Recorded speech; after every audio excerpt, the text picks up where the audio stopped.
Olá, eu sou Antônio Cavalcante, sou professor do curso de Direito da Universidade Estadual da Paraíba, no campus 3 da cidade de Guarabira, e também sou juiz do trabalho, titular da Vara do Trabalho na cidade de Guarabira. Se alguém se interessar e conhecer um pouco mais a minha atuação profissional e acadêmica, eu disponibilizei mais algumas informações na primeira videoaula de Introdução ao Direito 1. Hoje, porém, nós vamos iniciar o nosso conteúdo de Introdução ao Estudo do Direito 2. E nessa primeira aula, nós vamos falar da teoria da decisão jurídica, a ideia de se estudar o direito a partir da decidibilidade para solucionar conflitos. Muitas das ideias que nós trazemos nessa primeira aula foram retiradas do livro do professor Técio Sampaio Ferraz Júnior, na sua introdução ao estudo do direito. E o professor Técio Sampaio, ele divide o estudo do direito nas chamadas dogmáticas, ou seja, o estudo da ciência normativa ou ciência dogmática do direito a partir de 3 modelos básicos. O primeiro, a dogmática analítica, se estudar o direito a partir da análise de cada norma. O segundo modelo, se estudar a dogmática hermenêutica, ou seja, a interpretação, buscar o sentido e o alcance das normas jurídicas. E, finalmente, a outra visão que nós vamos começar agora, que é a ideia do estudo do direito a partir da teoria da decisão. Então, nós vamos colocar a ideia da decidibilidade no centro da nossa reflexão. E começando até pela ideia também defendida muito pelo professor Técio Sampaio, que a nossa ciência ela se aproxima muito de uma tecnologia, porque apesar dela fazer um aprofundamento teórico, especulativo, que a gente pode chamar zetético, mas ela tem como característica, a nossa ciência, a sua possibilidade de aplicação prática. Daí essa ciência aplicada muito próxima da tecnologia, é esse saber prático. E nós, para aplicarmos esse direito no dia a dia, em geral, nós temos como base alguns pontos de partida que podemos chamar de dogmas, que são, no geral, as normas, não apenas a norma legal, ou seja, os textos de lei, mas também as decisões dos juízes, dos tribunais que formam a jurisprudência. Então, é a partir desses dogmas, desses pontos de partida, que nós tentamos resolver os conflitos sociais. Esse processo de construção de uma decisão judicial é, antes de tudo, um processo muito complexo e que tem como finalidade absorver a insegurança gerada pelos conflitos na sociedade. O conflito é algo humano, é natural que toda sociedade tenha seus conflitos. Não existe grupo social que não tenha conflito. E o conflito em si não é um problema. O grande problema é a forma de resolução dos conflitos. E o sistema jurídico e o direito, ele procura resolver esses conflitos na perspectiva jurídica. Muitas vezes não consegue resolver o conflito no campo psicológico, emocional, sociológico, porque muitas vezes a gente dá uma sentença por exemplo, na área de direito do trabalho, que é a minha área. Chega um conflito para que a gente possa resolver. Conflito entre empregador e empregado. Ou nós fazemos um acordo, ou eu tenho que elaborar um texto que a gente chama de sentença. Aquela sentença ou até mesmo aquele acordo não significa que empregado e empregador vão sair agora de braços dados e vão se conciliar realmente na vida no dia a dia, e não vai continuar ainda uma mágoa, por exemplo, entre eles, ou um conflito no âmbito que seja no âmbito sociológico. Mas nós resolvemos, pelo menos juridicamente, nós absorvemos esse conflito, nós impedimos que haja a continuação desse conflito. E tudo isso é feito num grande processo de comunicação, de vários personagens que falam no processo, que discutem, que apresentam teses opostas, para depois se formar um discurso, quando se chega numa sentença, por exemplo, um discurso que provém de um órgão judicial que procura dar um fim àquele conflito, a terminar juridicamente aquele conflito. Os conflitos, como eu já falei, são situações antagônicas que existem em toda a sociedade, interesses que se opõem nas diversas áreas, normalmente ligadas a disputas por bens da vida, ligadas a direito de propriedade, ligada à questão de pagamento salarial, questões de família, por exemplo, que vão surgindo esses conflitos.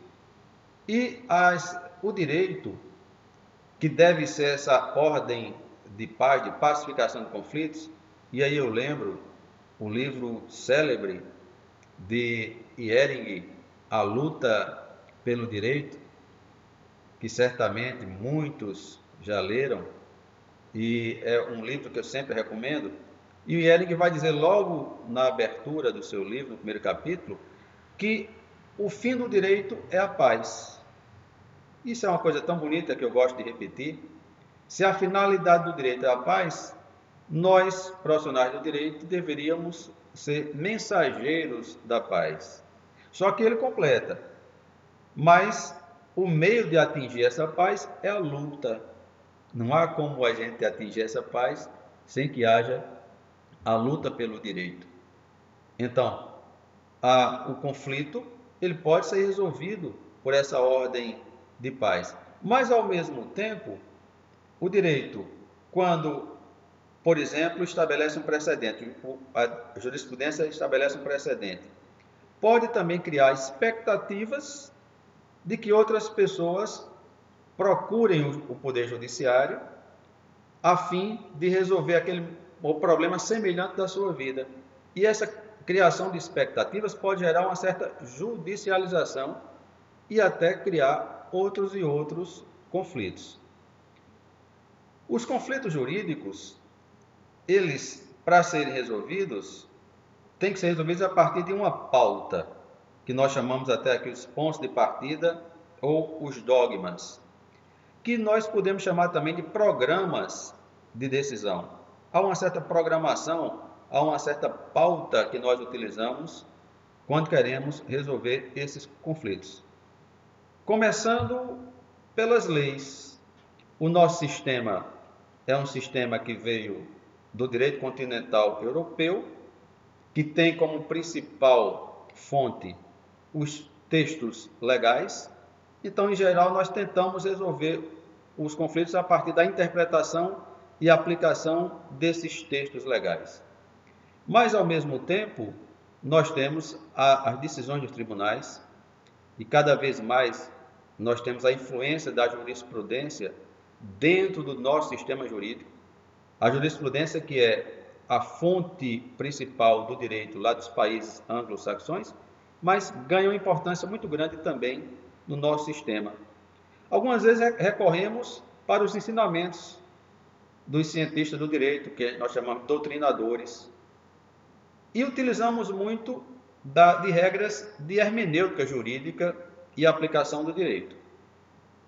Tudo isso nós fazemos na tentativa de reduzir a complexidade dos conflitos. Porque o conflito, quando chega para o juiz resolver, ele, claro que ele envolve uma carga, muitas vezes uma carga emocional, um problema social bem maior, mas que a gente procura institucionalizar esse conflito, transformá-lo numa linguagem jurídica, até dando nome a personagens.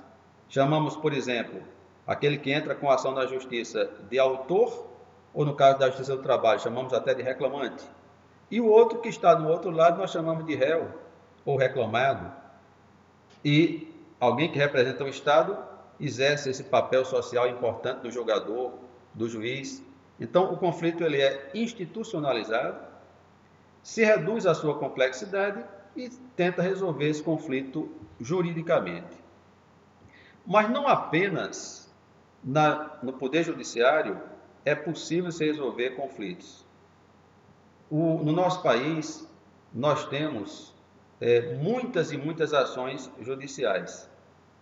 E daí a necessidade de se criar formas alternativas de se resolver os conflitos.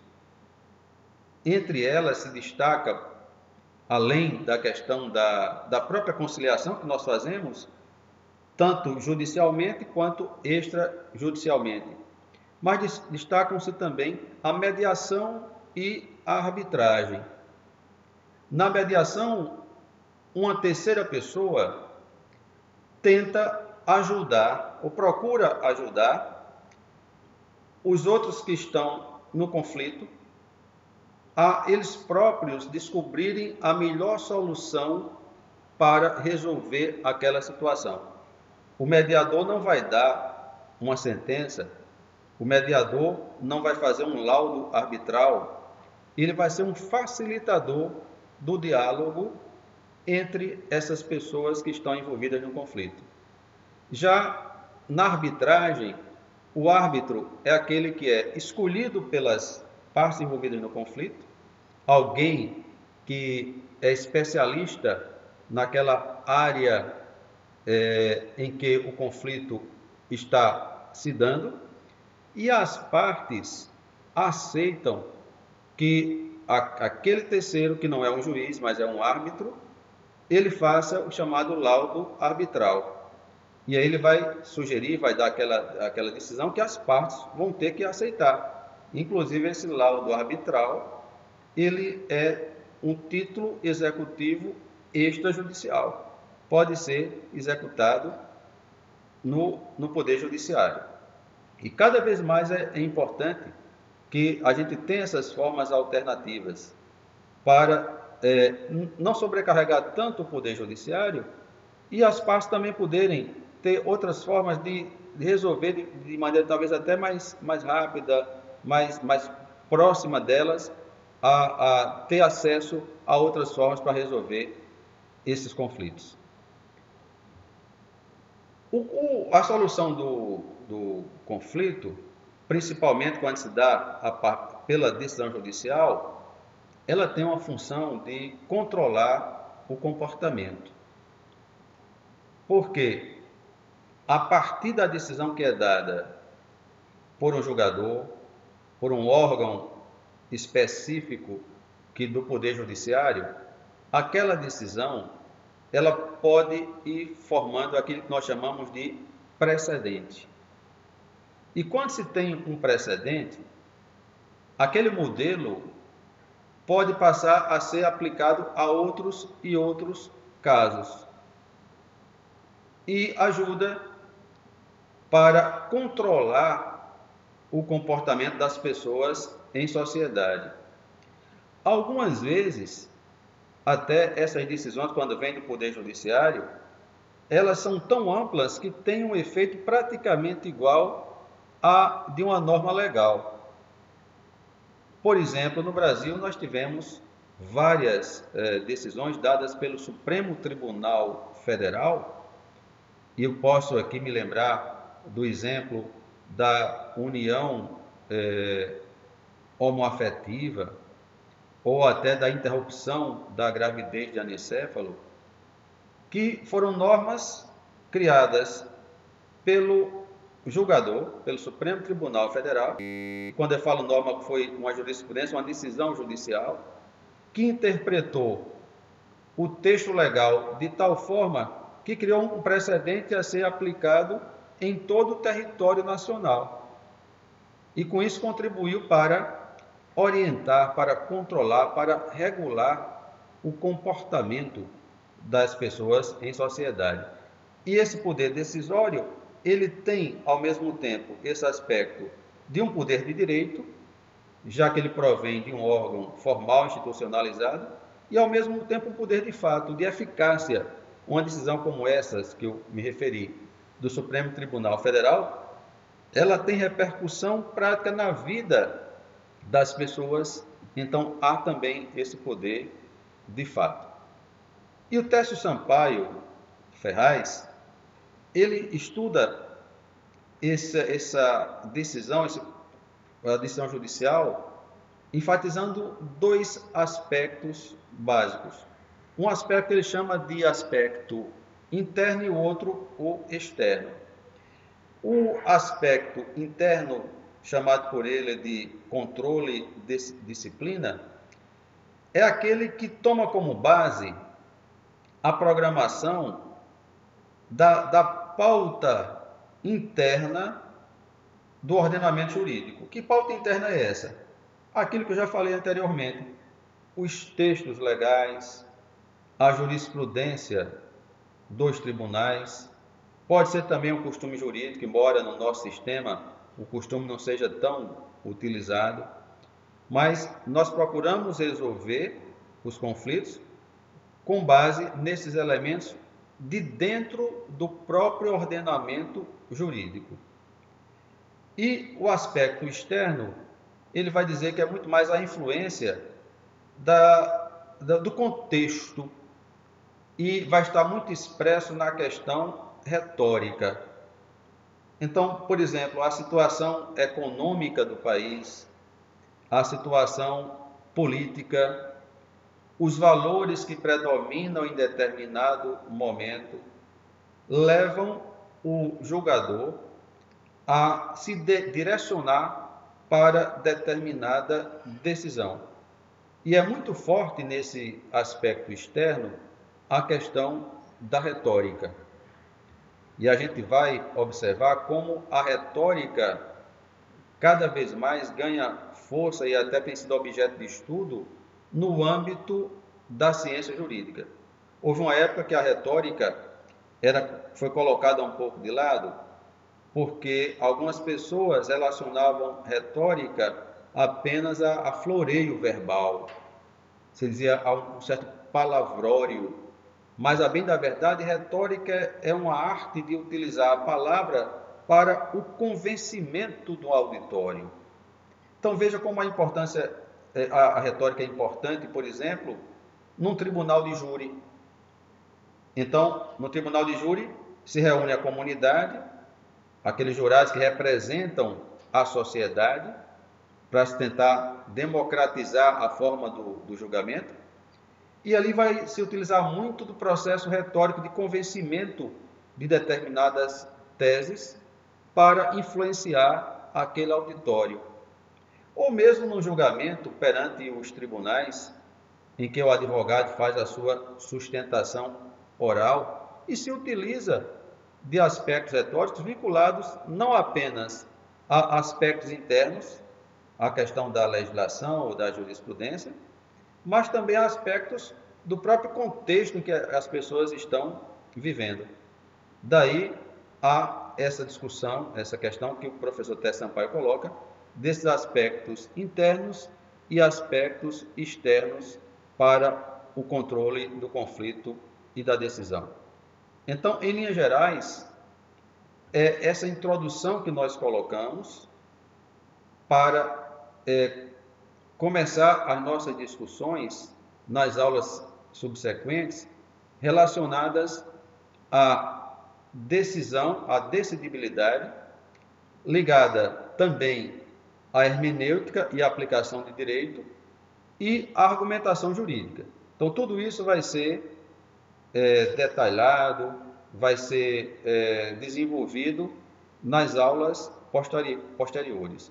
Por enquanto, a primeira abordagem é justamente isso, que toda essa discussão de hermenêutica, de aplicação do direito e de argumentação jurídica estão voltadas para o problema da decidibilidade, da teoria da decisão dentro da ciência jurídica. Obrigado.